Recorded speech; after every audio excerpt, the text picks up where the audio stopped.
Welcome to Pour Decisions of GTM, where we share sips, slips, and tips in an unfiltered discussion that helps GTM leaders move from mediocre to top shelf quality. Join us as we spill our tea on lessons learned on what not to do and what you can do to yield better results moving forward. My name is Indu Sudhakar. Elizabeth Italiano. And today we're joined by Kath. Kath, will you please introduce yourself? Yeah, sure. I'm Kath Easthope, and I'm the co-founder and COO of BoardWave. Awesome. Kath, I am so excited to get you on here just because obviously your expertise is beyond many different fields. So I'm excited to hear from you today. But most importantly, when we were working at Frazee and there were happy hours, I was always stuck in Salt Lake City. So we never really had a chance to chat and have a little happy hour impromptu or anything like that. So I know, exactly. So this is good, particularly where there's a drink involved, albeit not that exciting a one. Yes, exactly. That's okay. Which actually brings me to my first question. What will you be sipping on today as we spill the tea? I will be sipping on the tea, literally. And I've got it here. It's a very common breakfast, English breakfast tea. No frills here, Indu, as you know from our days working together. So yeah, plain old breakfast tea with a couple of sweeteners just to keep me alive this afternoon. I am a little bit on your side right now. I got some chamomile tea. Mentioned it's been kind of a crazy day, so I'm trying to decaffeinate as much as I can.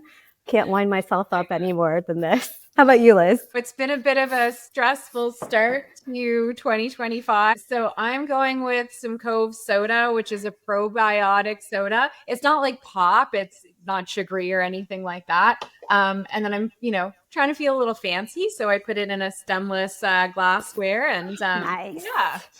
So that's the way to do it. Tasty gut health drinking. That is amazing. I feel like I should have gone decaf tea, given it is 3:15 in the afternoon here in London. But I think Liz might win that. You just need to on a cocktail umbrella, don't you?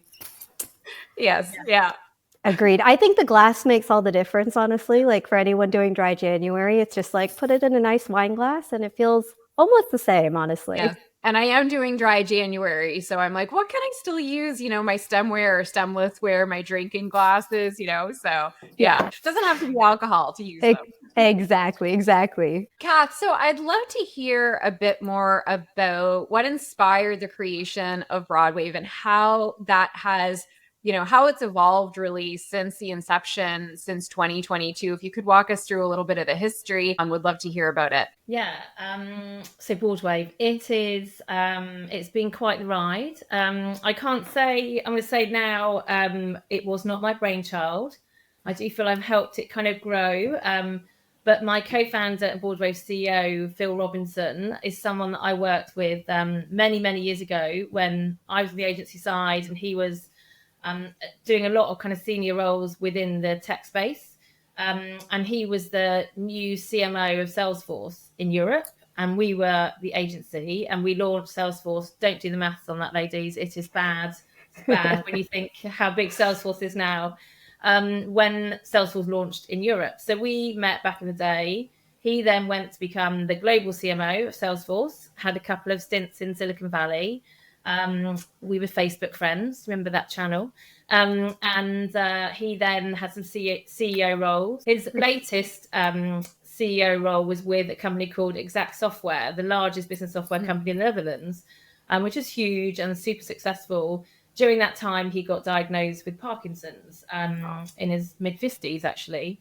And he took early retirement. Lots of things happened in the meantime, but he took early retirement to look after his health and had this idea that he wanted to give something back to the software sector.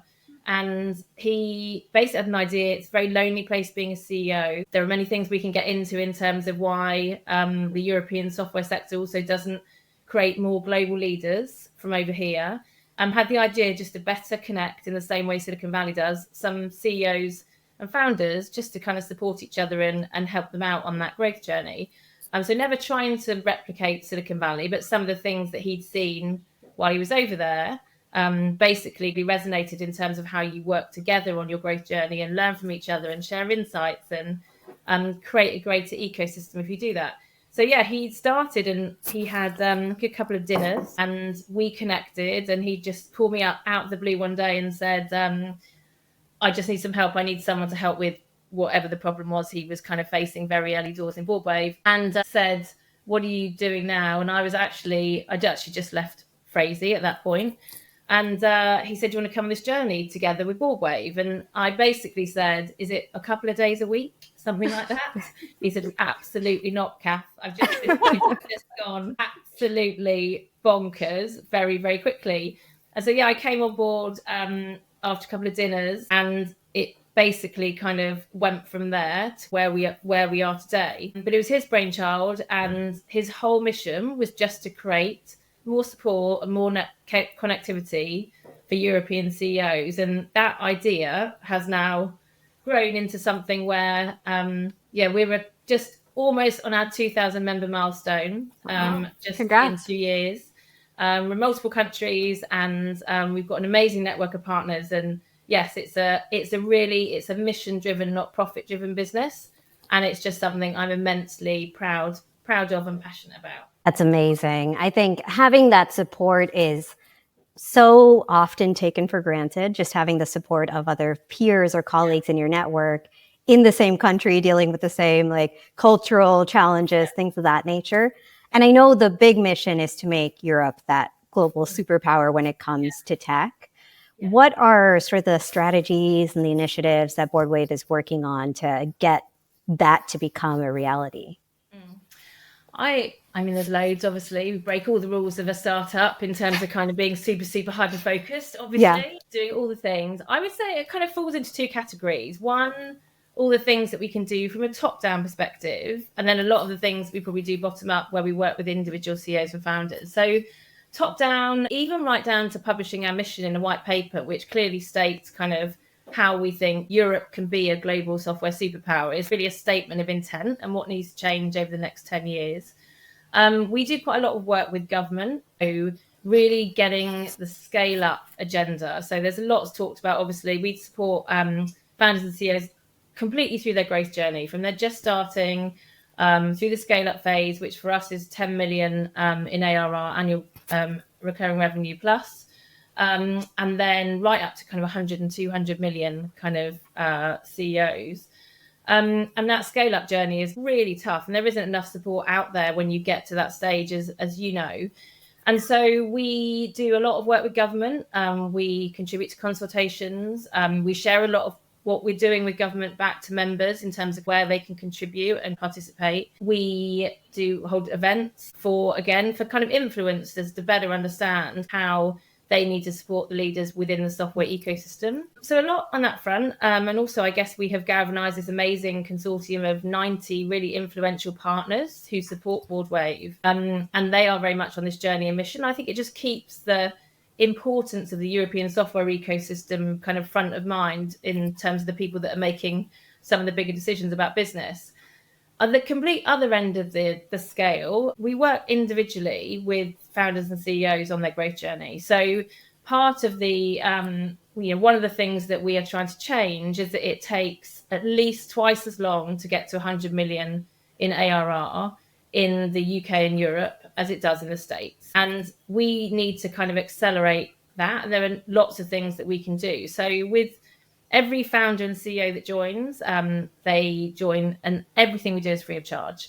So we have a program of activities. So we have carefully curated dinners. We have kind of smaller cohorts of what we call BoardWave breakouts, where people get together to talk about their growth journey. We have access. What blows my mind is that 1,000 of our members, so half of our members pretty much, have committed mentoring time free of charge. Oh, wow. So we also have a platform, so you can go onto the platform and basically you could be at 5 million ARR and you could be running kind of an HR software company based in Paris. You want to know how to get to 50 million, you can go onto the platform and find people that are further along the growth journey and are in a similar space to you, and they've got a mentor badge, and you can reach out to them and they will, in theory, help you. And so I think we do it in two ways, really. We are wanting to create more CEOs and founders who accelerate faster to that 100 million. Mm-hmm. And we believe if we do both of those things, top down and bottom up, we will basically create more success stories from the European marketplace. Wow, that's pretty incredible. It's what you mentioned around it takes, I think, twice as long, you said, for European companies as compared to American companies to reach the 100 million. Is part of that like due to, the ecosystem that, well, before you folks wasn't quite established, or are there other root causes that you have identified that that it has resulted in that? Yeah, I think I think what you learn from kind of, Silicon Valley, and you go back to the days of the quote unquote PayPal mafia and what that ecosystem spawned in terms of YouTube and LinkedIn, and those opportunities that come out of ecosystems are incredible for that kind of economic growth more broadly. So there's definitely that ecosystem play is something we believe can facilitate that. But then I guess it also comes back to the level of government support for example, that scale up community. And we know that community is really critical for kind of, innovation, enhanced productivity, for growth, for talent. And the governments have done quite a good job of kind of fostering support for the earlier stage startup ecosystems.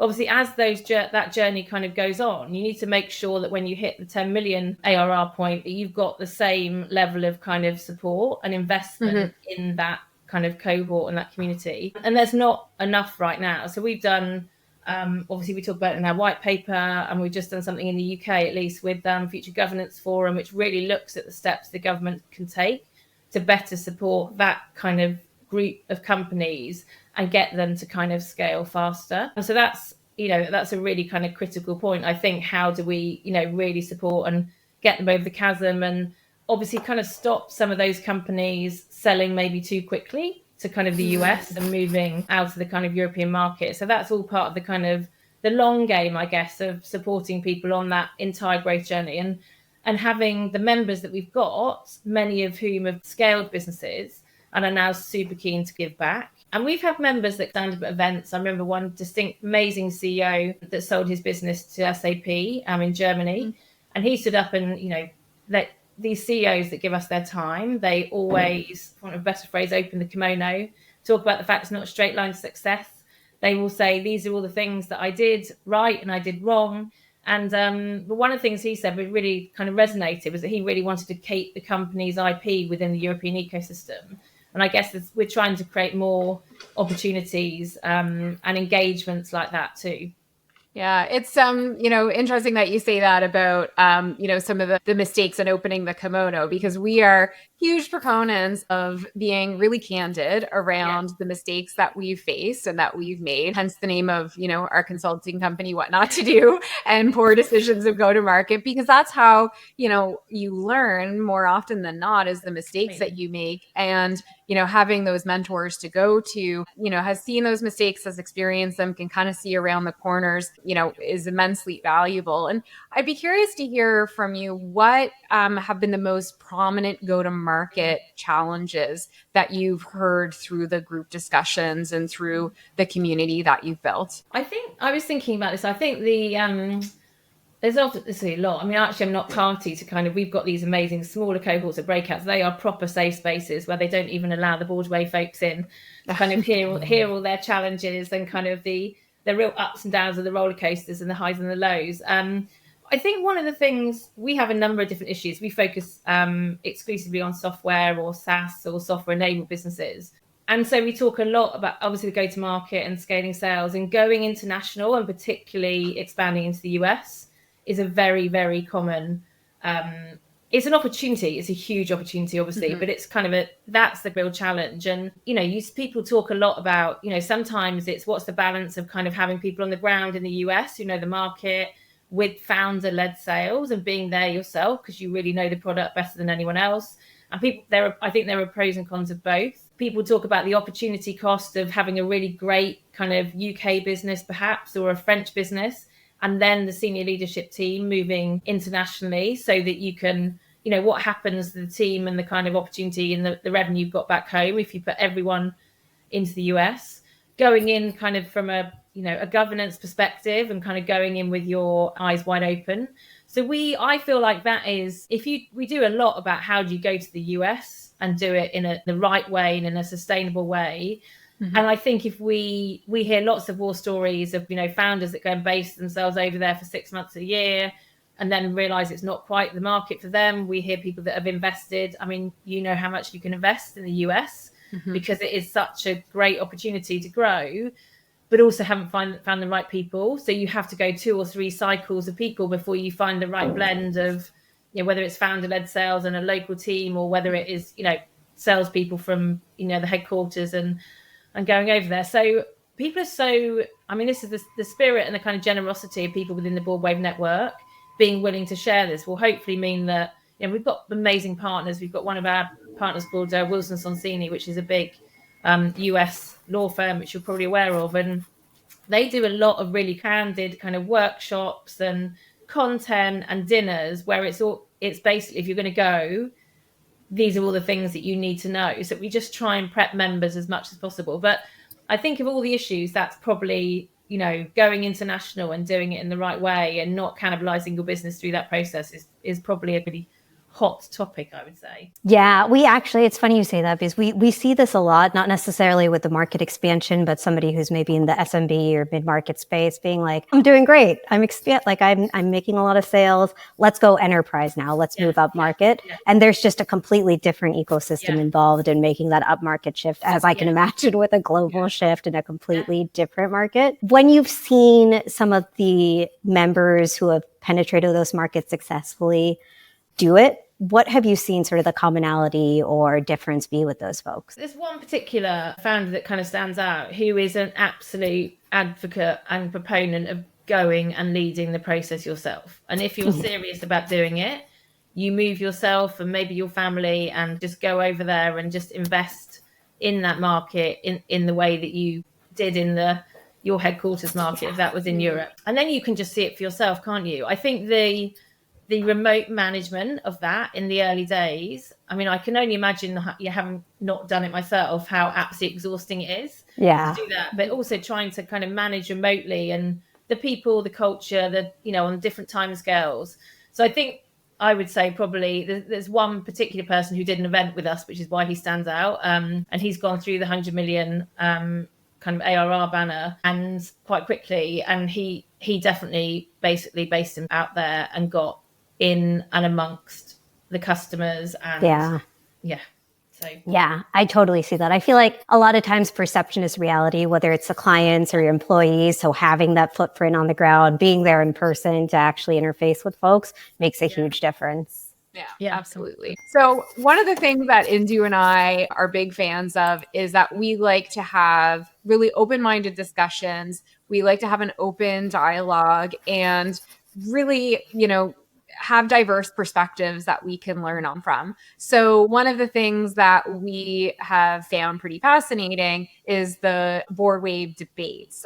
So would you elaborate a little bit more around how it's helped those leaders and any of the big learnings that you have seen folks take away from it? Yeah, sure. I actually think that's the very essence of BoardWave. Honestly, I think it's a really safe space, like in every aspect of what we do. I think whether that's, you can be able to connect directly and confidentially with people on the platform, or these, the debates are one thing. I think the most powerful part of the program is these breakouts, because that is really 7 to 8 CEOs all aligned around your own stage of growth. So you could, if you're at 1 to 10 million, you are in a cohort. You might be at 50 to 100 million, you're in another cohort. So all the people in your cohort, first of all the people want to be there because they're trying to grow their business and they want to go on a growth journey. It is 7 to 8 CEOs who are curated based on their stage of growth. You might be in different sectors to have different ideas. You're curated around your role. So they're CEOs or founders. We have groups for chairs of software companies as well. And we then assign the right moderator, who are leadership coaches who work with BoardWave. And basically they take you on a journey over 9 to 12 months. And we have one cohort that finished recently, and the leadership coach took them all to Florence. She didn't pay for it, to be fair, but because everything is free, they just paid for kind of the accommodation and flights to get there. And she curated and created this entire weekend to end their cohort. And by the dream of that is that you go on this kind of journey. It helps you personally as a leader because it's a lonely place.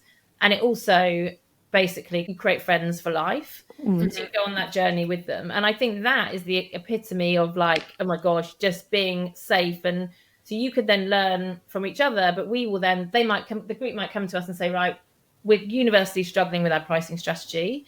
And we will go back to the BoardWave network and say, here are 3 people that could come into your next group. And they will really help with their pricing strategies as a result of that. So they take away in those groups in particular. I mean, the Florence retreat was much more about their own well-being and health. And that's the feedback we got, was that in its own right was brilliant, let alone all the kind of strategies to scale your business. It's kind of was a really holistic piece. The debates are amazing also because they are big enough to get some really meaningful dialogue going, as well as hearing from the kind of keynote speaker, who are always fascinating, but not always celebrities of the kind of the software world. They're just people that have got this amazing story, and it might be that they have grown through M&A, or it might be that we had Chano Fernandez, who was basically the co-CEO of Workday, who basically grew and scaled Workday phenomenally internationally, and he came to a mixed group of 30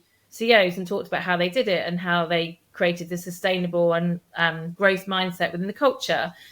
And so it's kind of like, it's weird because it's one of those things where I'm a marketer, so as Indu knows, and you kind of like let other people do the talking. Mm-hmm. So for me, it's what we get from members is, I can't believe I had the opportunity to hear Chano Fernandez talk about the Workday story, and I took away these 5 lessons in how I communicate to people and how I like engender a growth mindset, and kind of what was it like to scale sales so quickly. And so what we get is just the fact that it's so open. So we curate the dinners or the breakfasts or the workshops that we do based on 2 things, I guess. One is we work the consultancy early doors on what are the issues that you face at every stage of growth and where are they, what's the priority. So if you have a list of issues from your product strategy, your go-to-market strategy, sales strategy, I've not done these in the logical order, by the way, M&A, organizational design, all of those things, kind of which are the ones that higher priority depending on where you are in your kind of growth journey to 100 million. And that's super interesting. And then you overlay over that the topics that the members, when they join or when they complete kind of surveys for us, tell us they are in that great, what's on their mind at the moment. And so when we create our events, we kind of know who's going to be around the table, and we know the kind of person that we want to kind of share their stories depending on the priorities for the members at any given time. Does that make sense? Yeah, that makes complete sense. I'm thinking of what you said earlier, where it's like being a CEO, being a founder, it can be such a lonely path sometimes. And just having another founder in the room, if it's a founder that's been there, done that, amazing. But even having a founder at the same level, where a lot of time, like speaking from experience, you almost get tunnel vision of, this is my problem, I don't know how to fix it. So you get so focused on it. So having that second perspective in the room to either confirm, yeah, I have this problem too, it's across multiple businesses, or to your point, like having someone with experience from Workday be able to tell you the best things to do. It's an amazing experience or valuable input to have. I'm curious with the debates, are there any sort of hot topics or trends that have sparked debate specifically during these sessions? We, in the run up to this is a UK anecdote, in the run up to the kind of new the new government coming in, we did a couple of debates which were quite political, and I feel like we don't normally do those. We might not do those again in terms of people obviously are very passionate about that. So that sparks a lot of debate. It sparks loads of questions. I mean, obviously, I think probably when you get into Q&A and valuations, everyone's got kind of a slightly different perspective depending on which part of the kind of investor ecosystem they represent. But most of the time, because we really carefully get the speaker right at all of these events, people tend to be kind of hanging off their every word, because there's only a finite number of spaces. So we hopefully get the right people in the room to get the most out of a particular debate. Yeah. AI, obviously, I mean, people just have kind of very different perspectives on that and where we are in the cycle of AI. but normally that's just a really healthy debate. We've not had any fisticuffs yet at BoardWave. I have not had to unleash any crisis management skills about that.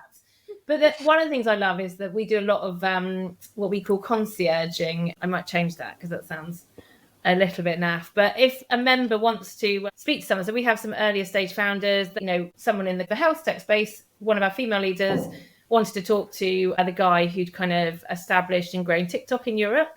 It's like such an amazing thing to be able to connect these people who wouldn't normally meet, even in a dinner debate, because there are some great communities out there doing this, but be able to connect people who we know are willing to be mentors to kind of people that are much earlier in their growth journey. There are so many phenomenal people who have had such incredible success across Europe in software.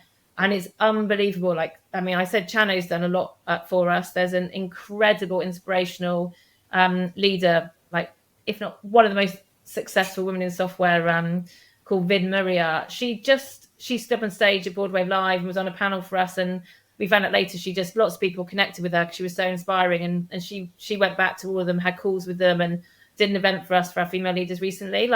The time that people are giving to help other people in the community with specific requests, I think is what makes it really valuable. That's amazing. And going back to your earlier point about the ecosystem, why has Silicon Valley gotten there quicker? Because that ecosystem started there. You're creating that by fostering all of this networking and people being so open to sharing their expertise and time. That's amazing.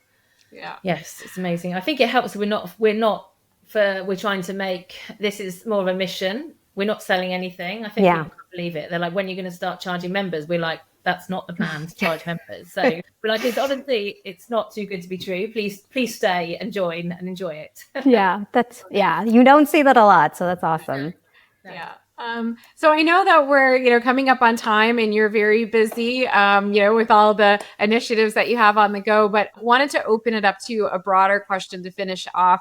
If there's anything that we didn't touch on that you wanted to chat about, whether it's your organization or whether it's, go to market in particular. I don't think so. Well, two things. This is the comms person in me. No, nothing. Yes. I feel you. I'm the same way. Yes. As I could wax lyrical about BoardWave forever, honestly. One of them is just staying focused. Honestly, is I probably tap into your guys' expertise around our own go-to-market strategy. There's kind of so much that you want to do, and so as we've launched in lots of different markets, how we make sure we not only prioritize that, but I guess make sure we go deep and build a true European ecosystem is one of the things that we're committed to. I guess the other thing is just a complete revelation. So one of the things I haven't mentioned is this amazing consortium of partners. I think I said briefly at the beginning, we've got 90 of them, and it literally reads like a who's who. It's so humbling.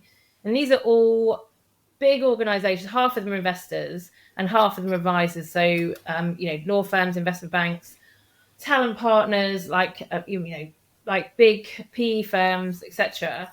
They basically support us and they are on this mission with us, and so they fund everything we do, the team, the platform, the program, and that's why we can give founders and CEOs free access to everything. And it's amazing when you find partners who they are real part of the ecosystem too, but just working with them to create collaboration opportunities, it's been a real breath of fresh air about how much everyone wants this European ecosystem to thrive. And how we're all in it together. So a bit of kind of soppiness at the end, sorry, but that is just otherwise people be thinking, well, how on earth do you fund all of this? But it's completely humbling, as I say, that these amazing companies are part of it.